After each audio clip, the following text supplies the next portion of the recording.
السلام عليكم ورحمة الله وبركاته. أهلا بكم متابعينا الأعزاء. أفادت وسائل إعلام محلية يمنية بأن القيادي البارز في حزب التجمع اليمني للإصلاح ضياء الحق الأهدل اغتيل برصاص مجهولين في مدينة تعز.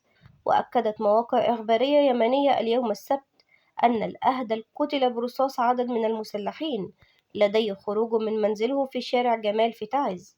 وذكر موقع الخبر اليمني أن الأهدل توفي على الفور في موقع الحادث، مشيرا إلى أن هذا القيادي لعب دورا ملموسا في تقارب حزب الإصلاح مع رئيس المكتب السياسي للمقاومة الوطنية اليمنية طارق صالح، رغم معارضة قيادات أخرى في الحزب.